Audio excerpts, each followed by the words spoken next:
Do you ever receive a message from a family or friend that starts with Musta and then a few seconds later followed by Pautang naman or Pahiram? And to make things worse, they have not contacted you or hindi man lang nakipagkwentuhan sa inyo online for a long time. And then out of the blue, bigla na lang mangungutang.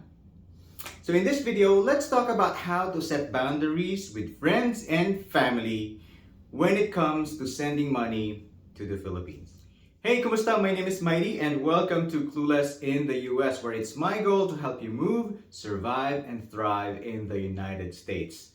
This video is brought to you by SendWave, and if you want to send money from the US to the Philippines without paying fees and great exchange rate, then sign up for SendWave. And stick around to the end of this video and I will share with you a way so you can get an extra $10 for your first transfer via SendWave. So when you move from the Philippines to the United States, syempre, yung magiging sweldo dito sa US ay nasa dollars, right? So if we compare our cost of living and our level of living sa Pilipinas and sa US, magkaiba talaga. And I mean, the dollars that we earn here, kapag nasa Pilipinas, it goes a longer way. Like for example, $500 in the US is equivalent to 25,000 pesos. So we are in a position of privilege. We should recognize that. But at the same time, it gives us an opportunity to help our friends and family in the Philippines if the needs arise. I mean, like for example, may mga emergencies sa ating mga pamilya, merong investment opportunities, and things like that. But there are also other considerations. I mean, dollars ang sweldo natin dito sa US, right? Pero dollars din ang expenses natin. When I was first moving or visiting in the US, minsan ang hirap uminom ng Coke, no? Kasi iisipin mo, uy, $2 to. And then if you convert it to pesos, that's 100 pesos. Parang hindi ko mainom yung Coke, di ba?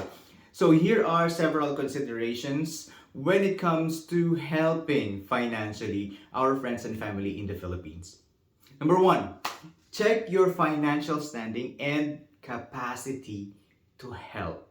We are feeling the brunt of inflation in the US, but that is also true in the Philippines. But you also need to see if you have extra money, if you are dedicating amounts of money for your savings. Do you have items in your budget for helping friends and family? Kaya mo ba talagang tumulong? And you know, kapag nakikita natin yung capacity na yan, we take a look at our set of expenses monthly, then we need to take a look at our capacity. Especially kapag single ka, siguro it's a little bit easier to help your family. But if you're married and with kids, it should be a consultative process between you and your spouse. Number two, lend the money that you don't mind losing. So if you are regularly sending money to the Philippines, then that is already part of your budget. So set aside additional funds monthly, which you can call your pahiram fund. It could be $100 a month or $500 a month, depending on your earning capacity and your generosity. So as an example, para sa amin ng wife ko, for the longest time, we have set aside some budget for my parents in the Philippines and for her parents in the Philippines when they were both still alive. Please don't go into debt just to be able to send money to the Philippines. That is a losing proposition. And speaking of sending money to the Philippines, did you know that in 2021, Filipinos in the USA sent $12.7 billion to the Philippines? $12.7 billion to the Philippines. And you know what? Each time we send money to the Philippines, we usually pay a fee anywhere from $2 to $10. And sometimes the exchange rate is bad, as in mababa. Hello, PayPal. So this is where SendWave comes in. You can save money because you don't need to pay any fee on your money transfer. Mabilis pa, and the exchange rate is great.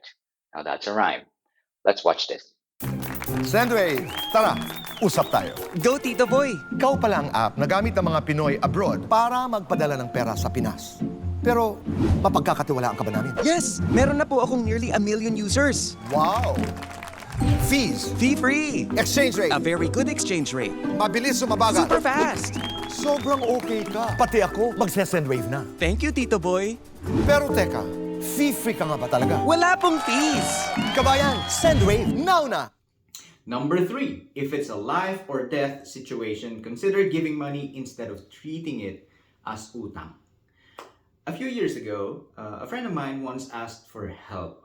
May cancer kasi yung wife niya, so nangihiram siya 15,000 pesos. Kasi kailangan mag-chemotherapy and he needed some financial boost. I sent him the money because I wanted to help. And I just told him not to think about it.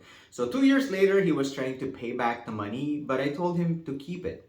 I'm not sharing this to brag or anything, but if you want to help someone, help them and not charge interest for the amount of money you will loan. So if he asked me for 50,000 pesos or 100,000 pesos, medyo malaki-laki yun, and I don't think I would have had the capacity back then. That would have been a different conversation. Number 4, set boundaries and identify the things and issues that you want to help at. If it is for a laptop, a new phone, a new car for a brother or sister, or anything else that might be considered luxury, you gotta think twice. Think hard if that is your responsibility to provide, and if you are educating them and trying to set up a relationship that is not sustainable. And this leads us to our final tip in setting boundaries with friends and family. Be careful not to build a dependence mindset among your family and friends. One of the unfortunate effects of being an OFW is that you become the sole provider of your extended family, and because of the regular dollars or pounds or any other currency from abroad, family members forget the urgency to work for themselves. There are countless brothers, sons, fathers, or spouses na kaya naman nilang magtrabaho, pero dahil meron silang nare-receive from abroad, they do not have the motivation to find work. So you need to navigate these relationships and ipakita mo na, oy, ito yung kaya kong ibigay. That's it.